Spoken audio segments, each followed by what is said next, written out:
15 तारीख से गुप्त नवरात्रे प्रारंभ हो जाएंगे।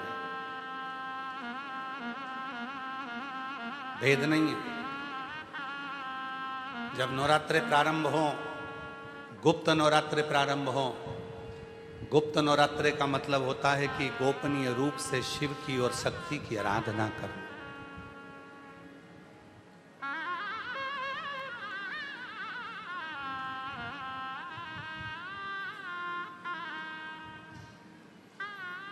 गोपनीय रूप से शिव और शक्ति की आराधना कर।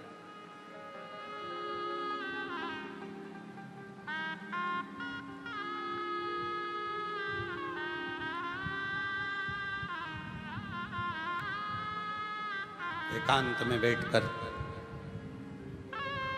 कहीं मत जाओ।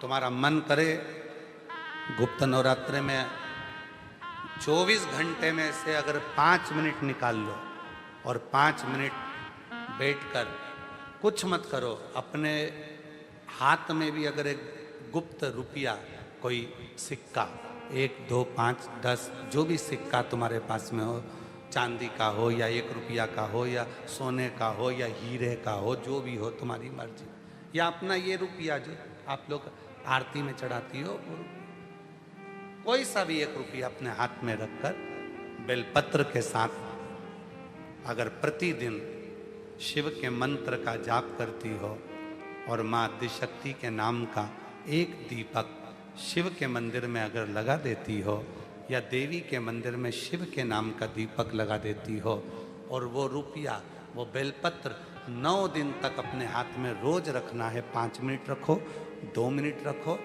और उस रुपए और बेलपत्र को अपने पास रखो। 9वां दिन पूर्ण हो, बेलपत्र शिव को समर्पित कर दो और वो रुपया शिव जी को स्पर्श कराकर वापिस अपने हाथ में लेकर अपनी अलमारी में या तिजोरी में रखो। वो गोपनीय गुप्त नवरात्रे आपकी जीवन में ऐसी संपदा देता है कि जीवन में बेबहों की कमी नहीं। शिव और शक्ति, इन दोनों की साधना, उन दोनों की साधना। गुप्त नवरात्रे ये नहीं कर सकते तो थोड़े से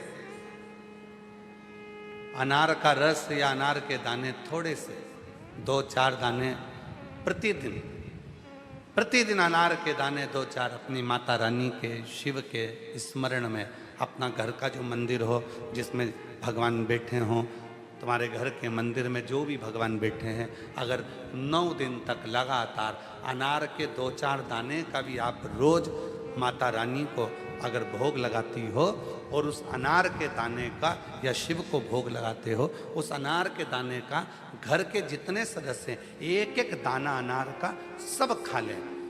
शरीर में रोग कैसा भी हो वो रोग समाप्त होकर ही रहता है।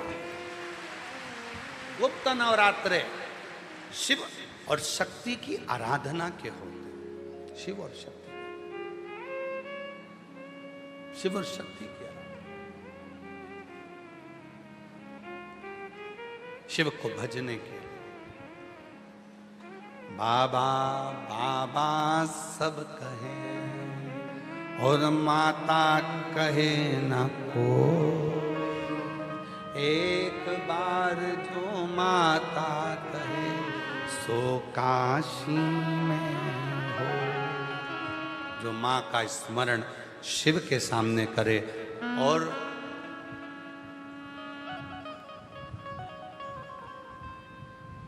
शिव का स्मरण माता के सामने करे तो माता प्रसन्न हो जाती है। प्रसन्न। कल कथा में कहा था, स्मरण में होगा आप लोगों के, देवी को प्रसन्न करने के लिए अग्नि की जरूरत पड़ती है और शिव को प्रसन्न करने के लिए जल की जरूरत पड़ती है। कल की कथा में कहा था। जितने देवी के उपासक हैं या अष्टमी नवमी पूजने वाले हैं, वो कंडा जलाकर, गोबरी जलाकर, गाय का गोबर सूख जाता है उसको जलाकर उसमें धूप छोड़ते हैं। मालपुआ या पूड़ी या खोट या सब्जी जो भी बनता है उसको छोड़ते हैं।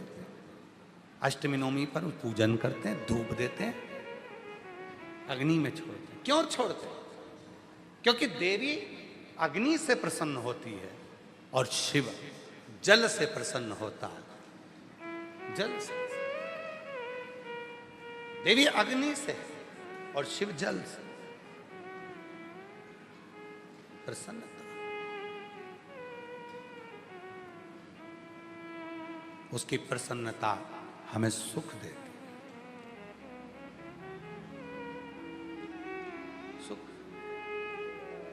64 योगिनियों की जो शक्ति है, 64 योगिनियों का जो फल है, देवी की आराधना और साधना का जो फल है, भले हमने व्रत करा नहीं करा, भले हमने पूजन करी नहीं करी, भले हम नवरात्रे में कोई व्रत साधना तप नहीं कर पाए, कोई बात नहीं, पर जिसने शिव को जल चढ़ाया, ये जल बहकर यहां से निकलेगा, वहीं पर सम्मुख में शिव के लंबी बत्ती का घी का यदि दीपक लगाया, और कितना दीपक, दीपक कैसा, तो कहा जब हम शिव को नवरात्रे में केवल दिया लगाने के लिए जाते हैं, लंबी बत्ती होती है, तो उस दिए के अंदर घी को ज्यादा नहीं भरा जाता, केवल बत्ती को डुबोया जाता है और उस दिए में रखा जाता है, जलाया जाता है।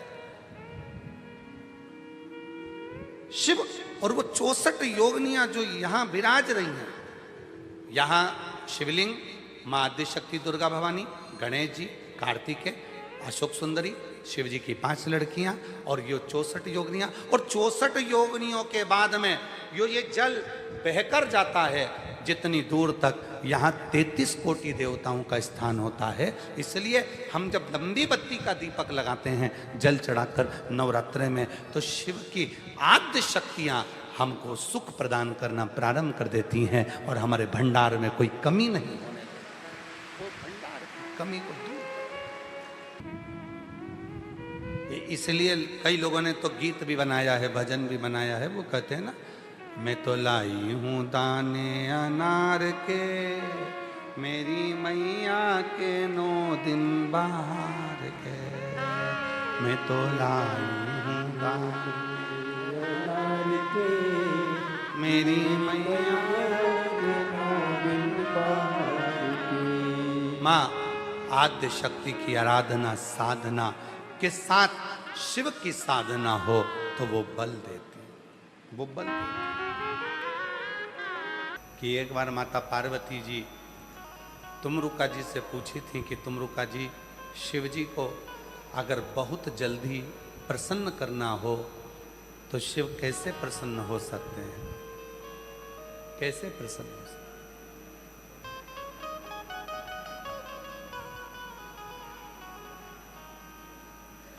शिव कैसे प्रसन्न हो सकते हैं? ये माता पार्वती जी ने तुमरुका जी से पूछा था।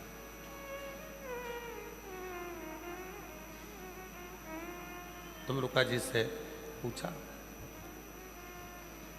कि शिव कैसे प्रसन्न हो सकते हैं? जल्दी प्रसन्न करना है तो हम क्या कर सकते? कहा शिव को शीघ्र प्रसन्न करने का केवल एक तरीका है, कभी एकांत में बैठकर पंचाक्षर मंत्र नमः शिवाय या षडाक्षर मंत्र ओम नमः शिवाय या श्री शिवाय नमस्तुभ्यम को गहरी सांस लेकर जब तुम पुकारोगे तो तुम्हारा शिव तुम पर प्रसन्न हो जाएगा। उसको कुछ नहीं। शिव महापुराण की कथा को हृदय में रखने के लिए हृदय भी, मन भी, हृदय भी मन भी साफ होना चाहिए।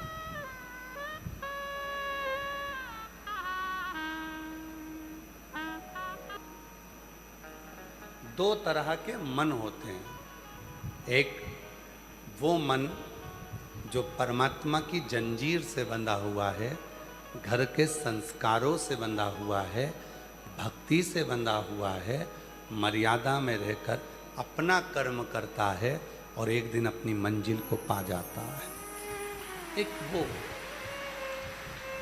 और दूसरा मन ऐसा है कि वो हर कहीं भटकता ही रहता है, उसका मन स्थिर हो ही नहीं पाता। एक सरल तरीका उसको बता दिया कि एक लोटा जल सारी समस्या का हल, तो उसमें भी वो ऐब ढूंढता है, उसमें भी वो खोट ढूंढता है। मन भटक रहा, उसका मन स्थिर नहीं है, इसलिए वो परमात्मा तक नहीं पहुंचा। प्रयास करो अपने मन को भक्ति की चैन से बांध कर रखो और उस चैन का एक हिस्सा उस ईश्वर के हाथ में दे दो कि वो ईश्वर हमको संभाल कर रखे। नाम अर्चना तिवारी है, गुरुजी मैं इंदौर से आई हूँ। कहीं बैठी हूँ अर्चना जी तो हाथ हिला सकती हैं, आप ही हैं, आ जाइए। बेलपत्र मैं एक लोटे जल का क्या वर्णन करूं गुरुजी। मेरा छोटा भाई जलंधर पंजाब में रहता है गुरुजी, उसको 14 जनवरी 2025 में सिर में दर्द हुआ और दर्द होते से ही उसकी आंखों की पूरी रोशनी चली गई, उसको दिखना बंद हो गया। ऐसा कोई डॉक्टर नहीं था जिसका हमने इलाज ना करवाया। सारे बड़े बड़े डॉक्टरों को दिखाया, सीटी स्कैन कराया, एमआरआई कराई, पर कोई हल उसकी आंखों का नहीं निकला।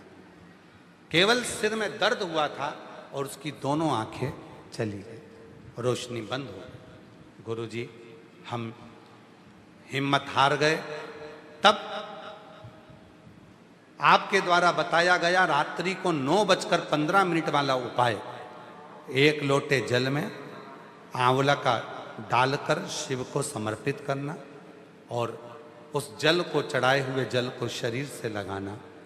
गुरुजी हम तो नहीं जानते कि आप कथा करते हो या शिव कथा करते हैं, पर इतना जरूर है कि वो 9:15 वाला जो उपाय था हमें बहुत बाद में मालूम पड़ा।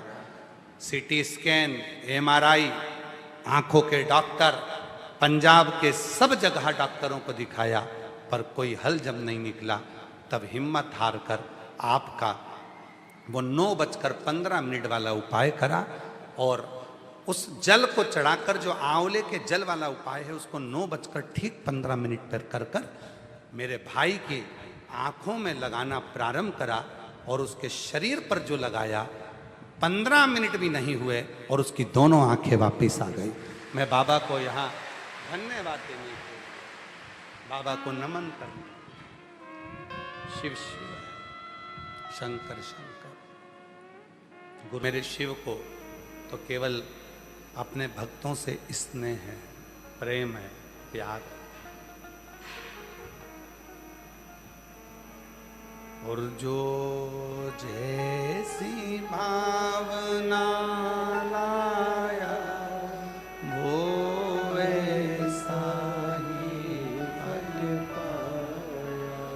नहीं खाली उसे लौटाया, वो मन ही मन और कर दिया वाले लुटा दिया काशी, लुटा दिया काशी, कर दिया माला काशी। तुम्हारे गांव में जितने मंदिर बने हुए सब में जाइए, भगवान के प्रत्येक मंदिर में जाओगे तो कुछ ना कुछ लेकर जाना पड़ेगा।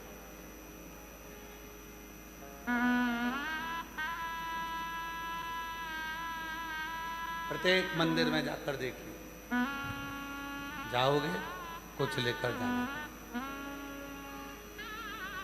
पर शिव का एक मंदिर ऐसा है भगवान शंकर का, जिस मंदिर में तुम कुछ भी लेकर नहीं जाओगे तो भी शिव तुमको खाली हाथ नहीं भेजेगा। वो है देव अधिदेव महादेव का।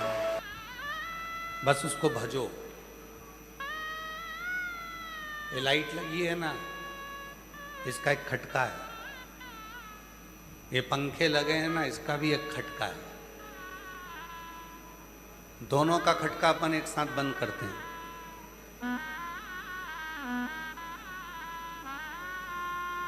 सबसे पहले कौन बंद होएगा?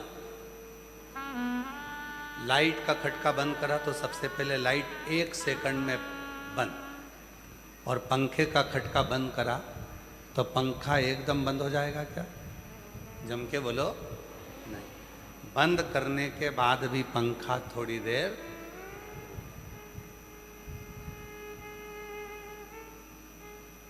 उसी तरह दो तरह के शिव जी के भक्त होते हैं, एक लाइट की तरह, एक पंखे की तरह। लाइट की तरह जो भक्त होता है, एक बार कथा सुनने के बाद, शिव पुराण सुनने के बाद उसके अंदर इतना विश्वास हो जाता है कि फिर वो कहीं नहीं भटकता। एक लोटा जल लेकर मंदिर जाना चालू कर देता है, शिव की आराधना करना प्रारंभ कर देता है, शिव की भक्ति करना प्रारंभ कर देता है, शिव की भक्ति में डूब जाता है। और दूसरा भक्त पंखे की तरह होता है, खटका बंद कर दिया तो भी वो घूमता ही रहता है। मतलब उसने कथा सुन ली, सुनने के बाद भी उसके अंदर अभी विश्वास पक्का नहीं हुआ तो भी भटक रहा है। किसी ने बताया वहाँ चले जाए ये काम हो जाएगा, कोई ने कहा वहाँ चले जाए ये काम हो जाएगा, कोई ने कहा वहाँ चले जाए ये काम हो जाएगा, तो भी वो पंखे की तरह भटक ही रहा है, घूम ही रहा है। मतलब वो अभी लाइट नहीं बना, अभी तो वो पंखे की तरह केवल भटक रहा है। यहाँ चले गया, वहाँ चले गया, वहाँ चले गया, सब दूर भटक कर देख लिया तो भी काम नहीं हुआ। किसी ने पूछा क्यों? सीहोर गया था? हाँ गया था। कितनी बार हो आया? क्योंकि तो 1-2 बार हो आया, पर हमारा काम नहीं बनया। नहीं काम नहीं बनया तो मतलब तो तेरे अंदर तू अभी पंखे की तरह घूम रहा है। मतलब तेरा मन अभी स्थिर होकर कंकर में शंकर को नहीं देखा। जिस दिन 5 कंकर की पूजन करे और तू एक कंकर जो उठाए, उस कंकर में भी तुझे शंकर नजर आने लगे और तुझे लगे कि अब मेरा बेड़ा पार होगा, समझ लेना कि वो शिव। अब तू पंखे की तरह नहीं घूमेगा, अब तू लाइट की तरह हो गया। 1 मिनट में चालू ने 1 मिनट में, अब तू भटकेगा नहीं, अब तू विचलित नहीं होगा। चरण की धूल जो मिली, हमारा मन स्थिर हो गया। मन को स्थिर कर। रीलें बहुत आएंगी,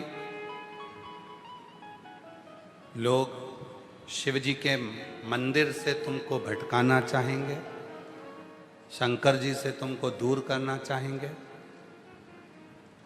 और जिसकी बुद्धि में बैठ गया कि ब्रह्मा ब्रह्म लोक में है और भगवान विष्णु बैकुंठ लोक में है, अगर मृत्यु लोक का कोई अधिपति है तो केवल महादेव है, जो दौड़कर तुरंत आ जाए।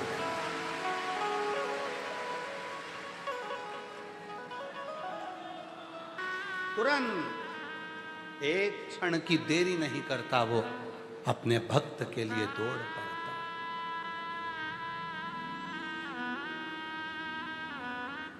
बाबा बाबा सब कहें, पर माता कहे ना को। एक बार जो माता कहे, सो काशी में हो। शिव और शक्ति दोनों सम हैं, दोनों सम। आपको मालूम है, भगवान विष्णु ने अपने सुदर्शन चक्र से भगवान शंकर भगवान की धर्म पत्नी माता सती के शरीर के टुकड़े करे थे।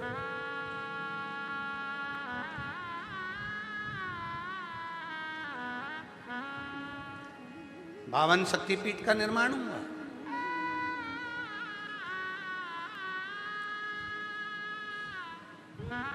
किसी ने पूछा देवाधिदेव महादेव से, आपकी अर्धांगिनी के 52 टुकड़े कर दिए गए, शक्तिपीठ का निर्माण हो गया, भगवान विष्णु चाहते तो टुकड़े करने की जरूरत ही नहीं पड़ती, सती मैया को ओझल कर देते, सती माता का शव ही नहीं दिखता तो शिव को क्रोध ही नहीं आता, तांडव नहीं रचते और शव चले जाता, फिर टुकड़े क्यों करे?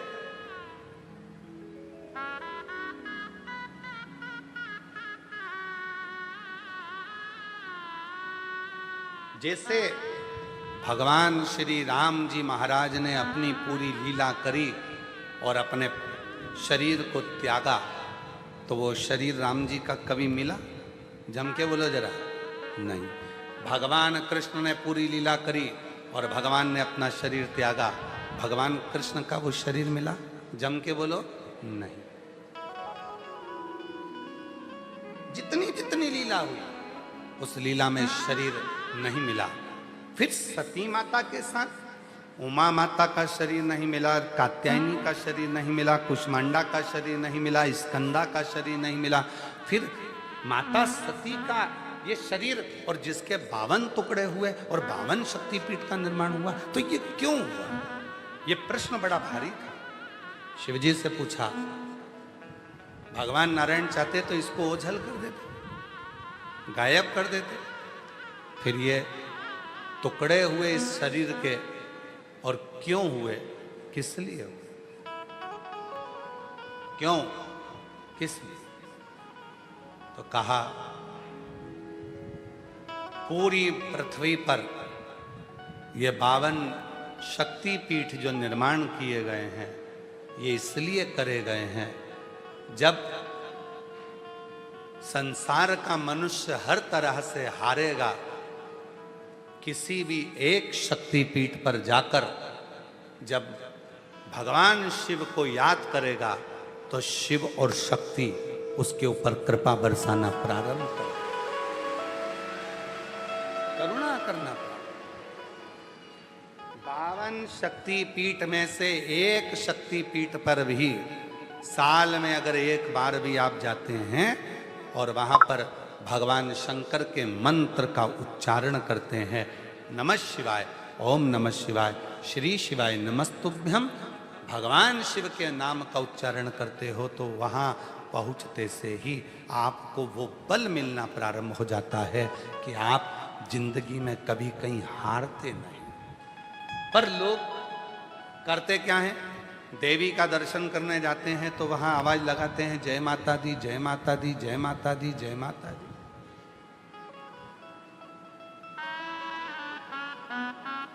जय माता।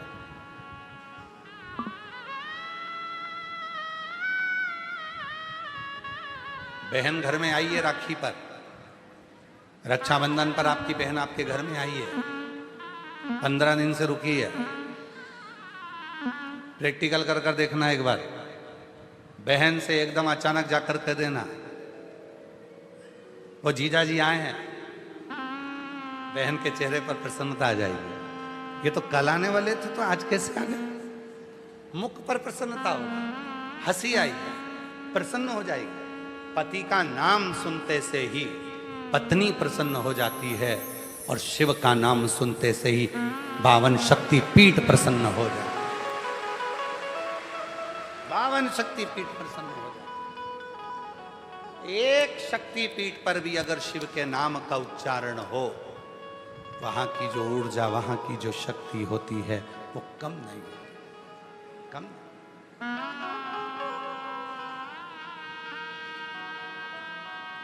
एक शक्ति। कल हम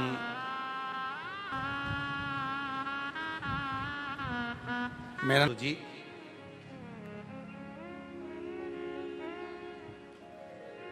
बाबा शिव सबकी सुनता है।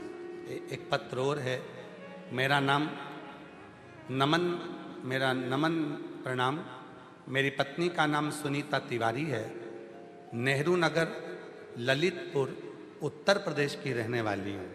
कहीं बैठी हों तो हाथ हिला सकती हैं।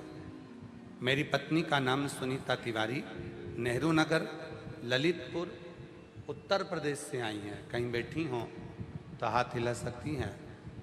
गुरुदेव, उत्तर प्रदेश की रहने वाली हूँ, मेरी कोई संतान नहीं थी। 25 साल हो चुके थे शादी होने के, संतान का सुख नहीं हुआ।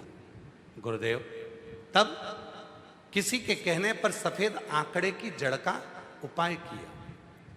25 साल तक जब संतान नहीं हुई, आ जाओ बच्चे को लेकर आ जाइए, 25 साल तक जब औलाद नहीं हुई, तब किसी के कहने पर सफेद आंकड़े की जड़ का उपाय किया और बाबा ने ऐसी कृपा करी गुरुदेव, टीवी के सामने कथा सुनती, वहां की मिट्टी को अपने गर्भ पर लगा लेती। लोग मुझे देखकर हंसते, किसी और वाला बाबा की कथा सुनकर आसन उठाती और वहीं की मिट्टी को पेट पे लगा लेती। बाबा शिव पुराण की कथा में कुछ तो है बाबा, वरना 25 साल कितने डॉक्टर, कितने वेद, कितने आयुर्वेद, सबको दिखाया, सब जगह से खाली आई और केवल टीवी के सामने कथा सुनकर उस मिट्टी ने ऐसा कमाल कर दिया कि 25 साल के बाद मेरे घर में जुड़वा बच्चों ने जन्म लिया। एक लड़का एक लड़की दोनों जन्म लिए।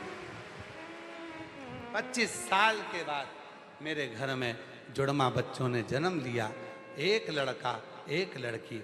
आज मैं बाबा को धन्यवाद करने के लिए आई हूँ। बाबा कि तू सुनता है, हमको नहीं लगता कि शिव कैसे सुनता है, पर इतना जरूर है बाबा, जब भी कुबरेश्वर बाबा का नाम लिया जाए और श्री शिवाय नमस्तुभ्यम कहकर शिव पुराण की कथा सुनी जाए तो बाबा टीवी के सामने बैठकर भी गोदी भर देता है। ये मेरे पति का नाम मुकेश तिवारी है, मेरा नाम सुनीता तिवारी है। हम नेहरू नगर ललितपुर उत्तर प्रदेश से यहाँ आए हैं। शिव शिव है, शंकर शंकर।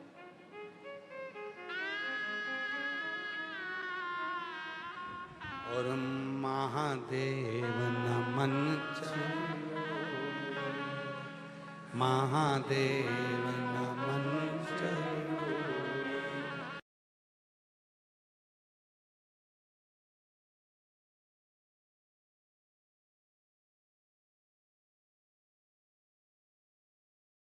बोला करो, अच्छे से बोला करो, जिससे बाबा सबकी झोली भरे तो तुम्हारी भी भरे। महादेव नमन स्वीकार कीजिए, सबका किया है मेरा भी उद्धार कीजिए, उद्धार है त्रिपुंडधारी, है त्रिशूलधारी, है त्रिपुंडधारी, है त्रिशूलधारी। चरणों में तेरे बाबा जी पावन है चारों धाम, चरणों में तेरे पावन है चारों, तेरी देव करते वंदना, पूजे सिखारा, तेरी देव करते वंदना, पूजे सिखारा।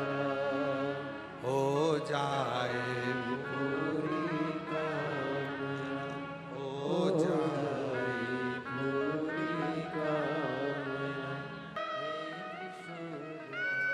25 साल के बाद टीवी के सामने कथा सुनती, सब जगह से हार गई। सारे वेद डॉक्टर सब दिखा लिए, सब ने कह दिया कि औलाद नहीं होगी।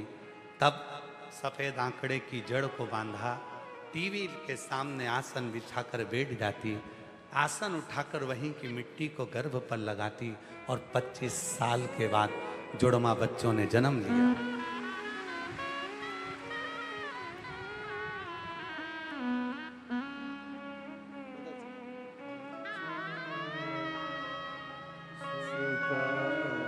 जोरदार ताली बजाइए। सबका किया है मेरा उद्धार उद्धार कीजिए। त्रिपुंडधारी है त्रिशूलधारी, हे त्रिपुंडधारी, हे त्रिशूलधारी। चरणों में तेरे बाबा जी पावन चरणों, चरणों में तेरे बाबा जी पावन चरणों, जाए पूरी कामना उपकार कीजिए। सबका किया है मेरा भी उद्धार कीजिए, उद्धार कीजिए। 48 से 50 के बीच में उम्र है। अब विचार करिएगा जरा, 48 से 50 के बीच में उम्र में कोई आस लगी रहेगी क्या औलाद की? सत्य बोलो। 48 से 50 की उम्र हो जाए और विचार करा जाए कि अब बाबा हमको औलाद दे दे। अच्छा, तुम लोग शिव जी की परीक्षा बहुत लेते हो महाराज। अब तुम तो बैठ जाते हो आसन लगा करके, हमारी गोदी भरो, और बाबा को भरना पड़ती है।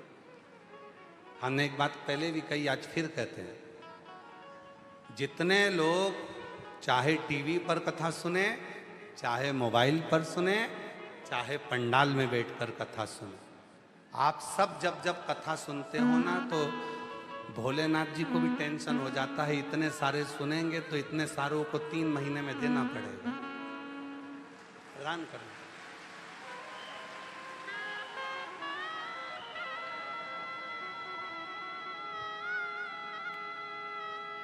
देना पड़ेगा, इंतजार करो। और शुद्ध जब भाव होता है, शुद्ध भाव, निर्मल मन सो मोहि, जब शुद्ध भाव से हम भगवान को भजते हैं, पुकारते हैं, वो सुनता है।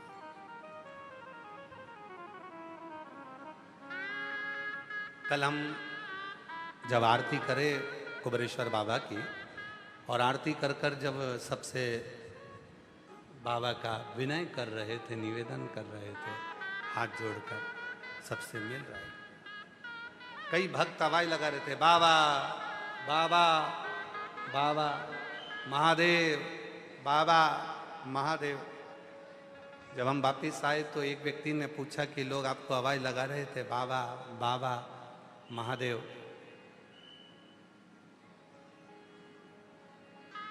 तो कहा वो तो आपको देखकर चिल्ला रहे थे। हमने कहा नहीं नहीं, वो शिव के भक्त हैं ना, इसलिए हर एक में शिव को देखते हैं, इसलिए आवाज लगा रहे थे, बाबा बाबा महादेव, ओ महादेव, ओ बाबा। आवाज जब लगाई जाए वो शिव स्वीकार।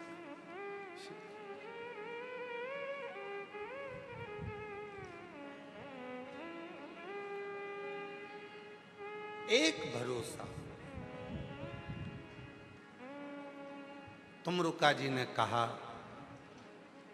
सबसे सरल तरीका यदि शिव को पाने का है तो एकांत में बैठकर उसके मंत्र का उच्चारण करना पड़ेगा, उसको पुकार। आज कथा की शिवरात्रि है,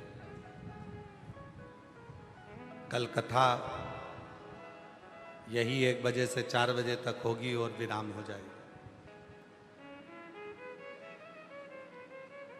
कथा की शिवरात्रि है, कुबेरेश्वर बाबा की भूमि है।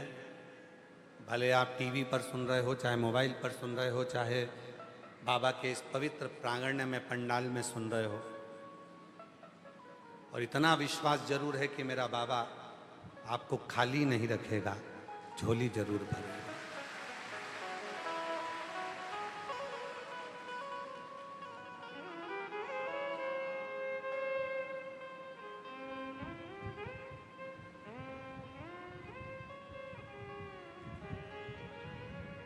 बस इस मन को भटकने से रोक दो।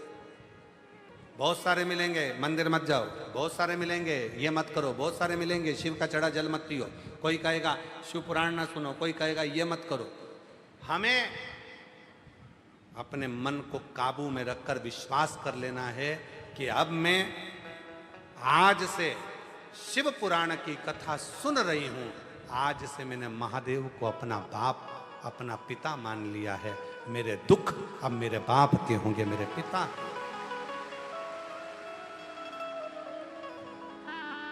घर में चढ़ाऊं, चाहे मंदिर में चढ़ाऊं, चाहे बेलपत्र के पेड़ के नीचे चढ़ाऊं, चाहे शमी के पेड़ के नीचे चढ़ाऊं, पर एक लोटा जल चढ़ाऊंगी और मेरे बाबा को मैं रिझाऊंगी।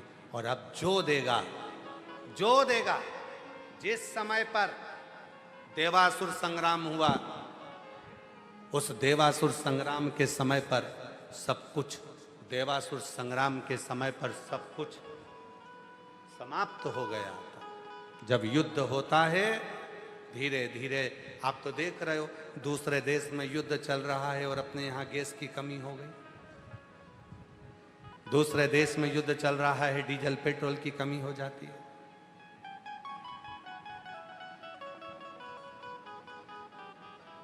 जरा विचार करो कि जब इतना सा युद्ध पृथ्वी पर हुआ तो हर चीज की कमी पड़ने लगी, और देवासुर संग्राम हुआ था, सब कुछ समाप्त हो गया था, इंद्र का खजाना लूट गया था, सब समाप्त हो गया। तब माता लक्ष्मी से कहा गया कि तुम लक्ष्मी दो, तो लक्ष्मी कहती है मेरे पास भी लक्ष्मी नहीं। कुबेर से कहा गया कि तुम कुछ दो, कुबेर कहते हैं मेरे खजाने खाली हो गए। तब भगवान नारायण से कहा गया कुछ करिए, भगवान विष्णु कहते हैं मेरी लक्ष्मी के पास भी लक्ष्मी नहीं। ब्रह्मदेव कहते हैं कोई लेख धन का वैभव नहीं। तब करा क्या जाए? तब उस समय पर सारे देवताओं ने मिलकर भगवान शिव की आराधना करी। भोलेनाथ, आप भले शमशान में रहते हो, आप भले कैलाश पर रहते हो, आप भले काशी में रहते हो, भले आपके पास में घर नहीं, भले आपके पास झोली नहीं, भले आपके पास तिजोरी नहीं, भले आपके पास आभूषण नहीं, भले आपके पास बंगला नहीं, गाड़ी नहीं, पर इतना जरूर है कि आपकी रोम में लगी हुई राख में भी करोड़ों का वैभव होता है। करोड़ों। चपटी भभूत में है, बोलो बोलो बोलो, चपटी भभूत में है खजाना कुबेर का। आपके कण कण में शंकर भगवान करोड़ों का वैभव भरा पड़ा है। आप कृपा करो।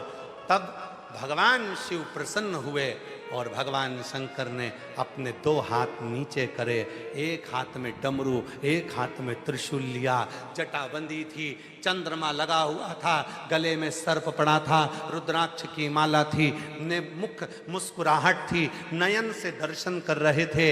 एक तरफ लक्ष्मी बैठ गई, एक तरफ कुबेर बैठ गया, और भगवान कुबेरेश्वर महादेव ने, कुबेर भंडारी ने अपना भंडार लुटाना प्रारंभ कर। और जैसे ही कुबेरेश्वर बाबा अपने दोनों हाथों से एक तरफ से लक्ष्मी को धन दे रहे थे, दूसरी तरफ से कुबेर को धन दे रहे थे, एक हाथ से डमरू बजा रहे थे और एक हाथ से त्रिशूल रखे थे, जो धन बढ़ाना प्रारंभ करा, भगवान नारायण और ब्रह्मा और 33 कोटि देवताओं ने कह दिया, जिसने कुबेर और लक्ष्मी को भी वैभव दिया, धन दिया, उसी का नाम कुबेरेश्वर महादेव होगा। वही कुबेरेश्वर। शिव का एक नाम आया, कुबेरेश्वर महादेव। शिव जी का एक नाम हो गया, कुबेर भंडारी, भंडार भरने वाला, वैभव देने वाला, धन देने वाला, किसी को खाली नहीं रखता। जब देवासुर संग्राम में सब कुछ चले गया, तभी भी सब कुछ दे दिया। इसीलिए ये कुबेरेश्वर बाबा की वो भूमि है, कंकर शंकर की वो भूमि है, 12 ज्योतिर्लिंग के मध्य का वो बिंदु है। ये सीहोर का कुबेरेश्वर धाम, यहाँ जो आता है सब दूर से भटक कर पहले सारी दुनिया में घूम आओ, सबके पांव पड़ी आओ, सबके हाथ जोड़कर देख लो, और आखिरी में फिर कुबेरेश्वर बाबा की भूमि पर आना, 5 कंकर उठाकर पूजन कर कर एक कंकर साथ लेकर जाना, रुद्राक्ष लेकर जाना और विनय कर कर जाना। फिर देखना मेरा बाबा कभी कमी नहीं रखता, भंडार भरना चालू करता है। तेरे हाथ किसी के आगे जुड़ने नहीं देता, जोड़ेगा तो वो केवल महादेव के आगे ही जुड़ेगा, जुड़ नहीं। एक पत्र है, अच्छा है। मैं सुनीता रघुवंशी, शिवधाम, गमारखर तहसील, गंज बासोदा, जिला विदिशा, मध्य प्रदेश की रहने वाली हूँ। आपकी कथा 2021 से सुन रही हूँ। मेरे पति के जाने के बाद मैं बहुत परेशानियों से घिर गई थी।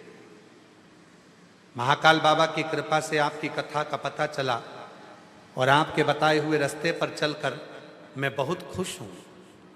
आपके बताए हुए सारे उपाय करती हूँ। 2025 में मेरे बेटे निमित्त रघुवंशी की नौकरी बाबा की कृपा से ही लगी। बहुत दुखी थी, पति चले गए थे, कोई साधन नहीं था, बच्चा आंखों से आंसू बहाता था। मैं उससे कहती थी, सियोर वाला बाबा कहता है थोड़ा कष्ट आया है पर मिटावेगा वही। मैंने पहले तो मैं डरी कि पशुपति व्रत में कैसे करूं।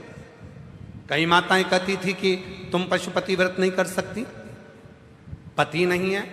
पर एक दिन आपने शिव पुराण की कथा में कह दिया था कि संसार की सारे मनुष्य का एक पति है और वो पशुपतिनाथ भगवान शिव है। वो पशुओं का भी पति है, गंधर्वों का भी पति है, अप्सराओं का भी पति है, किन्नरों का भी पति है, मनुष्य का भी पति है और देवों के देव का भी पति है। वो देव पति है, उसका नाम शिव है। तब मैं समझ गई कि अब मैं भी पशुपति व्रत करूंगी। मैंने पशुपतिनाथ का व्रत किया। सब लोग बोले तू कैसे कर सकती है, पर मैंने केवल आपका कहना माना और पशुपतिनाथ का व्रत किया। बहुत टूटी हुई थी, बच्चे भी दुखी थे। बाबा से केवल प्रार्थना करी, बाबा मेरे बेटे का कहीं सरकारी नौकरी का सिलेक्शन हो जाए। भोले बाबा ने कृपा कर दी और बाबा की ऐसी कृपा हो गई गुरुदेव कि आज मेरा बेटा पशुपतिनाथ के व्रत के फल से, शिव के जल से कृपा कर कर आज मेरा बेटा फ्लाइंग ऑफिसर के पद पर नियुक्त हो गया। मैं बाबा को यहाँ धन्यवाद देने के लिए आया, धन्यवाद देने के लिए। जो मांगो वो मिलता है। बाबा कोई कमी नहीं छोड़ता। उसका नाम देव अधिदेव महादेव है, शिव है।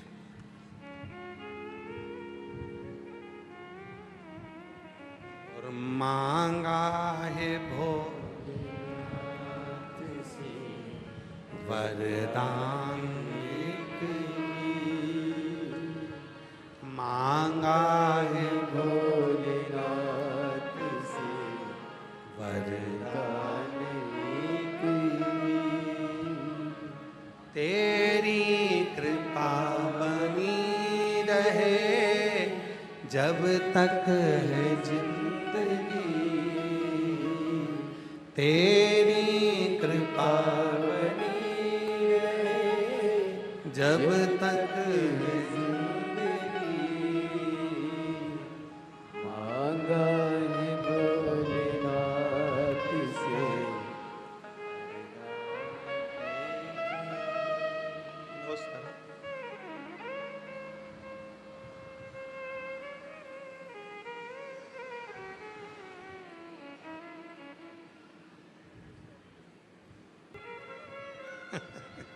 शिव शंकर। मांगा है भोलेनाथ से वरदान, एक भोलेनाथ से वरदान बोला आजा बेटा, लिया वो पत्र लिया। हाँ लिया। जब तक जिंदगी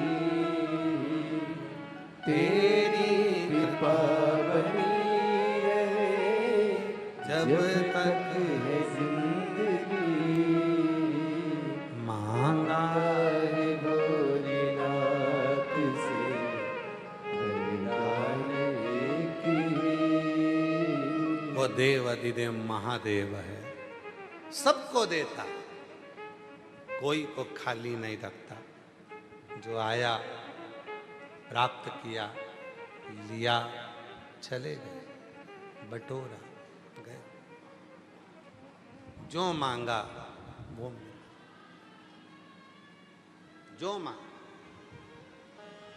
और मेरी जीजियों, मेरे जीजाओं, मेरी बेटियों, मेरे बेटाओं, मेरे बुजुर्ग माँ बाप, ध्यान रखना, अपने बाप के घर में बैठे हो, यहां बैठकर एक दिन की भी अगर कथा सुनी है, और जितने भी टीवी पर कथा सुन रहे हो, फेसबुक यूट्यूब पर ऑनलाइन कथा सुन रहे हो, यदि आपने दिल से कथा सुनी है तो दिल से उससे मांगना। पूरी कथा के बीच में एक क्षण उससे अपने मन की बात कहना। आपको खुद महसूस होगा, ऐसा लगता है कि मेरा बाप मेरी बात सुनता है और मेरी झोली भरता है। महसूस वो सुनता है, सुनेगा, देगा, खाली नहीं छोड़ेगा।